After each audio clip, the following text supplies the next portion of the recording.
maretired army generals pamwe chete nema-under-23 lieutenants vaiva vachipa mawarnings kune vakomana vari kuonekwa kunzi they are serving generals.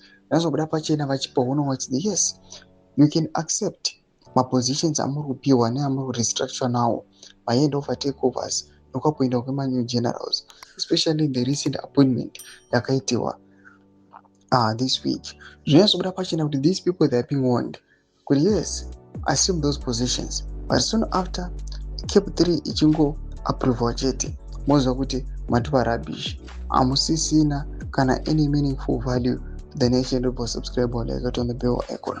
Tienda pachikora zvikanaka ndanoposta these generals pamwe chete nana Emmanuel Matatu nana Asha Tafumane Budajira chete. Alert ZDF. If these thugs proceed with cap 3, it will mark the end of your superiority. This bill is designed to strip you of your powers while you remain silent.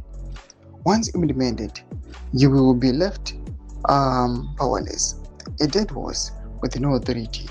Many seniors ADF are set to be retired. Ndo mashoko ari kubuda panguva ine achinzi aiwa ndo plan iripo ndesituation iripo nyika yeZimbabwe. It's up to you my generals to accept it or to resist it. Panguva ine kuri kuonekwa kuzi nyika yose yangotahira haichazivi zvekuita, and they are waiting kuti aiwa pamwe vemauto vakaita sezvakamboita muna 2017 pamwe zvikanakidza pamwe zvikafamba, but panguva ire zvarina kuti they are just quiet. Ameno zvinopira mushere.